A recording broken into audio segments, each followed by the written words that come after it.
NTV, TV5, TV9 అందరూ వచ్చి ఇక్కడ కూర్చుంటారు. సార్ ఏదంటారు ఇంత స్వచ్ఛందంగా పిల్లలు వాళ్ళ స్కూల్ అభివృద్ధి కోసం రూపాయి కలెక్షన్ చేస్తున్నారు. సూపర్ సార్, ఇది ఒక అద్భుతంగా వినిపించాలి. ఇలాంటి మాటలు వినాలి. ఎన్నాళ్ళు మనం దేహి దేహి దేహి అని అరుస్తాం. సార్ సార్ సార్ సార్ మనం పుచ్చుకునే చెయ్యి కాదురా, ఇచ్చే చెయ్యిగా ఉండాలి. Yes sir no, yes sir no, yes sir no. జై భారత్ మాతా కీ.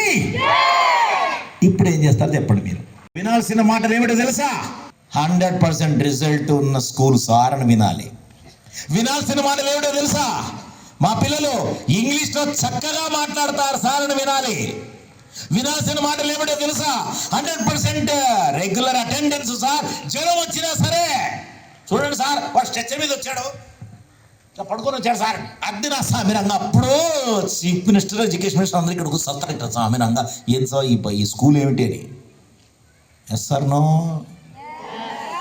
ఇప్పుడు అనుమానంగా చెప్తున్నారు. ఎస్ అనాలా నో అనాలా? నీ సామిరంగా ఇటు చంపేస్తున్నారు బాబు.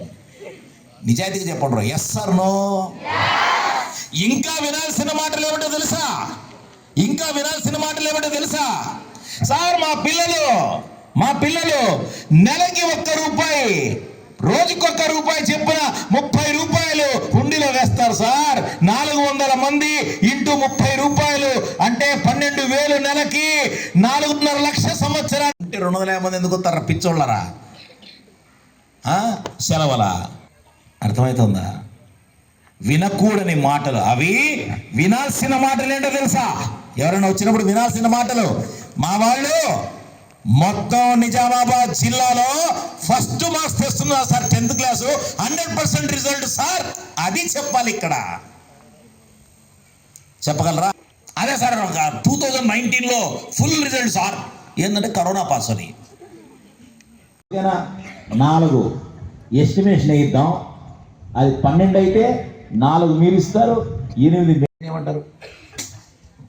గతం గత, past is past, future is not sure. రేపటి గురించి ఆలోచించొద్దు.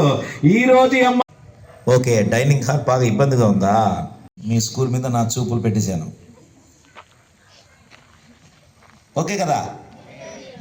పోదా. నమస్కారం. జై హింద్.